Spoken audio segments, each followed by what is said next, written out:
അതുപോലെ തന്നെ ജനിച്ചതൊക്കെ പെരുമ്പളം എന്ന് പറയുന്ന ഒരു സ്ഥലത്താണ്, ഒരു ദ്വീപാണ് അല്ലേ, വെള്ളത്താൽ ചുറ്റപ്പെട്ട 8 കിലോമീറ്റർ ദൈർഘ്യമുള്ള ഒരു ദ്വീപാണ് അല്ലേ. നാടിനെ കുറിച്ചും ഇതിലേക്ക് വരാനുള്ള ഒരു സാഹചര്യമൊക്കെ ഒന്ന് പറയാമോ?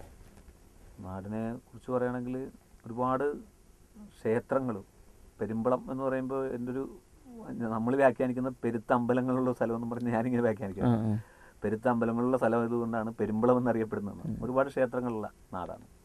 അതുപോലെ തന്നെ ആളുകൾ തമ്മിൽ വളരെ ഏകോദര സഹോദരങ്ങളെ പോലെ ഒരു കല്യാണമൊക്കെ ഉണ്ടായാൽ നമ്മൾ എല്ലാവരും ആ വീട്ടിലെ കല്യാണം എല്ലാവരുടെയും കല്യാണമായിട്ട് കൂടുന്ന ആ ഒരു പ്രദേശത്ത് ആ നാട്ടിലുള്ള എല്ലാവർക്കും ഉണ്ടാകും മിക്കവാറും കല്യാണം. ഒരു കല്യാണം ഉണ്ടെങ്കിൽ എല്ലാവർക്കും ഉണ്ടാകും.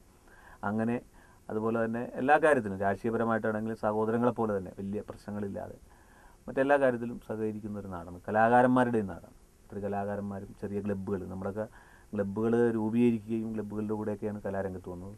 അതുപോലെ തന്നെ അമ്പലപ്പറമ്പുകളിൽ ഒരുപാട് ബാലെ, നാടകം, കഥാപ്രസംഗം, കഥകളി, ഓട്ടംതുള്ളൽ, അങ്ങനെയുള്ള ഇതൊക്കെ ചെറുപ്പത്തിൽ തന്നെ കാണാൻ പറ്റും. പിന്നെ കാവുകളിൽ പുള്ളുവൻ പാട്ട്, ശാസ്താം പാട്ട്, അതുപോലെ ഓണത്തിനൊരു 1 മാസം മുമ്പേ ചില വീടിൽ കൈകൊട്ടിക്കളി തുടങ്ങും. കുട്ടികളും സ്ത്രീകളും ആണുങ്ങളും കൂടി കൈകൊട്ടിക്കളി 1 മാസം വരെ, ഓണം കഴിഞ്ഞൊരു 3-4 ദിവസം കഴിഞ്ഞേ തീരുള്ളൂ. അങ്ങനെയൊക്കെയുള്ള എല്ലാ സമ്മിശ്രമായൊരു നാടാണ് പെരുമ്പളം. എന്താണ് ഇങ്ങനെ വരാനുള്ളൊരു സാഹചര്യം, ഒരു കലാകാരനാകാനുള്ള സാഹചര്യമൊക്കെ ഉണ്ടായിരുന്നത്? കലാകാരനാകാനുള്ള സാഹചര്യം ശരിക്കും പറഞ്ഞാൽ ഈ കുട്ടിക്കാലത്ത് ബാലെ, നാടകമൊക്കെ കണ്ടു കഴിഞ്ഞിട്ട് ഈ വെക്കേഷൻ സമയത്ത് നമ്മൾ വീടിന് പറ്റേ തന്നെ ഒരു സ്റ്റേജ് കിട്ടും. ചില സമയത്ത് വീടിൻ്റെ തന്നെ ഒരു ഭാഗം സ്റ്റേജായിട്ട് മാറ്റും. എന്നിട്ട് നമ്മൾ കൂട്ടുകാരെ കൊണ്ട് നമ്മൾ തന്നെ പറഞ്ഞ് കളിക്കുന്നൊരു നാടകവും, അത്യാവശ്യം എഴുതിയൊന്നും കളിക്കുന്നത് നാടകം കളിക്കുക. പിന്നെ സർക്കസുകാർ ഒരുപാട് വരും, ട്രെൻഡ് കെട്ടി സർക്കസും അങ്ങനെ. അപ്പം നമ്മൾ അത് കണ്ടിട്ട് അതിൽ നിന്ന് ആവേശം മൂത്തിട്ട് ഈ ട്യൂബിന് പകരം മുട്ടത്തൊണ്ടൊക്കെ ഇട്ടിട്ട് അതിൻ്റെ പുറത്ത് കിടക്കുക, അതുപോലെ തന്നെ കൈത കൊണ്ട് വെട്ടിയിട്ട് അതിൻ്റെ പുറത്ത് കിടക്കുക. അങ്ങനെയൊക്കെയുള്ള ചില സർക്കസ്. അതുപോലെ തലയൊക്കെ കുഴിച്ചിട്ട് മൂടിയിട്ടുണ്ട്. അപ്പോൾ അച്ഛന്മാരൊക്കെ വന്നിട്ട് അടിച്ചോട് ഓടിക്കും. നമ്മളും കുഴിച്ചിടും, നമ്മുടെ കൂടെയുള്ളവരെയൊക്കെ കുഴിച്ചിടും. അപ്പോൾ അങ്ങനെയുള്ള ചില സംഭവങ്ങൾ.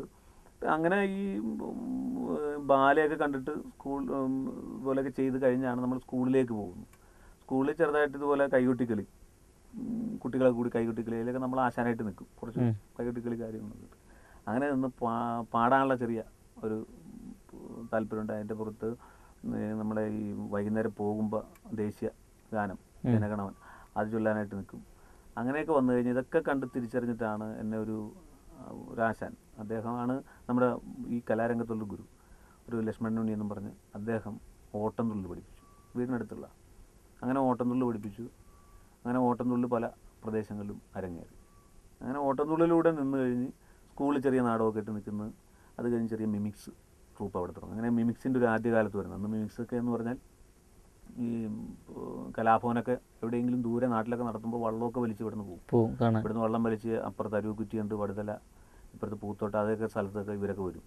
ദിലീപൊക്കെ അന്ന് ട്രൂപ്പൊക്കെ ഇടുന്നു. അപ്പോൾ വള്ളം വലിച്ചപ്പുറത്ത് പോയി നാടകവും മിമിക്രി അതുമൊക്കെ കണ്ട് അങ്ങനെ കുറച്ച് മിമിക്സ് വോയിസ് എന്ന് പറഞ്ഞൊരു മിമിക്രി ട്രൂപ്പ് ഉണ്ടാക്കി. ഞങ്ങൾ ഒരു ജയരാജ്, പിന്നെ ഒരു ശ്രീജിത്ത്, അങ്ങനെ കുറച്ച് ആർട്ടിസ്റ്റുകളുണ്ടായിരുന്നു, സുനിത്ത്, അങ്ങനെ കുറേ പേരൊക്കെ ഇട്ടൊരു മിമിക്സ് ട്രൂപ്പുണ്ടായി. അതിൽ ജയരാജും ഞാനുമാണ് പ്രധാനമായിട്ടൊക്കെ നിന്ന് ചെയ്യുന്നത്.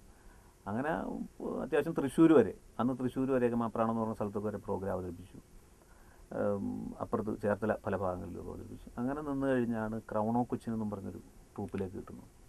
ക്രൗണോ കൊച്ചിൻ ജയസൂര്യ ഉണ്ടായിരുന്ന ട്രൂപ്പാണ്. ജയസൂര്യ കോട്ടയം നസീറിൻ്റെ ട്രൂപ്പിലേക്ക് പോകുന്ന സമയത്ത് അവിടെ കുറച്ച് ആർട്ടിസ്റ്റുകൾ അങ്ങനെ പോകുന്ന സമയത്ത് ഒഴിവ് വന്നിട്ട് നമ്മൾ ഈ ക്രൗണോ കൊച്ചിൽ വരുന്നു. കുമ്പളത്താണ് ലൈജു കുമ്പളം, അതുപോലെ അബി കുമ്പളം എന്ന് പറഞ്ഞാൽ അവർ രണ്ടുപേരുമാണ്.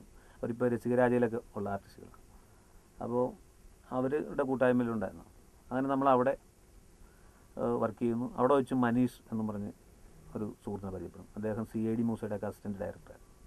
മനീഷ് വഴിയാണ് നമ്മുടെ ഇപ്പോൾ നമ്മൾ ചെയ്തിരിക്കുന്ന ഈ ആനിമേഷൻ സിനിമയുടെ ബിനു ശശിധരനെ പരിചയപ്പെടാനുണ്ട്. മനീഷിൻ്റെ ആണ് യഥാർത്ഥത്തിലൊരു നമുക്കൊരു ട്രെയിനിങ് ഉണ്ടാക്കി ഈ രംഗം.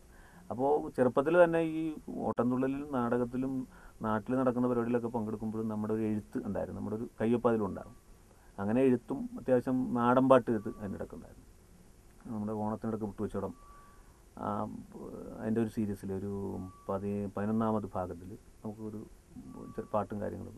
അങ്ങനെ എഴുത്തിനോട് പിന്നെ ഒരു ടേസ്റ്റ് വന്നപ്പോൾ മിമിക്രി എന്നൊക്കെ കുറച്ച് വലിഞ്ഞിട്ട് എഴുത്തിലായി. അത്യാവശ്യം എഴുത്തും കാര്യങ്ങളൊക്കെ അങ്ങനെയാണ് ഈ രംഗത്തേക്ക് വരാനുള്ള. അപ്പോൾ അതിൻ്റെ ഒരു ആദ്യ ചുവടുവെപ്പ് ഈ ലക്ഷ്മണൻ ഉണ്ണി എന്ന് പറയുന്ന, ഇപ്പോഴും ഞാൻ അദ്ദേഹത്തിൻ്റെ മുമ്പിൽ ചെന്നിട്ടാണ് ഈ ട്രൂപ്പിലേക്കൊക്കെ പോകുന്നത്. അദ്ദേഹം വീട്ടിൽ ചെന്ന് അദ്ദേഹം അപ്പോൾ വായിച്ചുകൊണ്ടിരുന്ന ഭഗവത്ഗീതയിൽ ഒരു തുളസി ഇല വെച്ചിട്ട് അതെടുത്ത് കയ്യിൽ തന്നു. അപ്പോൾ ആ ഒരു അനുഗ്രഹം. പിന്നെ എന്നെ വളർത്തിയ എൻ്റെ അച്ഛനും അമ്മയൊക്കെ ചെറുപ്പത്തിലേ മരിച്ചു. എൻ്റെ ഒരു അമ്മൂമ്മയാണ് എന്നെ വളർത്തിയത്. അമ്മമ്മ കയ്യിൽ പിടിച്ചുകൊണ്ട് പെങ്ങളും ഞാനും ഉള്ള കുടുംബം. അമ്മമ്മ കയ്യിൽ പിടിച്ചുകൊണ്ട് ഇതുപോലെ ഈ നാടൻ പാട്ടും അതുപോലെ അമ്മമ്മ കുറേ നാടൻ പാട്ട് പാടും. പിന്നെ അമ്പലത്തിലുള്ള എല്ലാ പരിപാടിക്കും പുള്ളിക്ക് കയറി പോകും. അതിൻ്റെ കൂടെ ഞങ്ങൾ 2 കൈക്ക് പിടിച്ചുകൊണ്ട് പോകും. അങ്ങനെ അവിടെ നിന്നൊക്കെയാണ് നമുക്ക് കിട്ടുക. അമ്മമ്മ കുറേ നാടൻ പാട്ടുകൾ, അതും വളരെ ഞങ്ങൾ തമ്മിൽ കുറേ തമാശയൊക്കെ പറയുമായിരുന്നു. അങ്ങനെ നാടകമൊക്കെ ഭയങ്കര ഇഷ്ടമുള്ള ആളാണ്. കഥാപ്രസംഗവും പുള്ളുവും പാട്ടൊക്കെ ഉണ്ടാകും. അങ്ങനെ അമ്മമ്മ വളർത്തിയ ഉത്തരേ എന്നാണ് പേര്.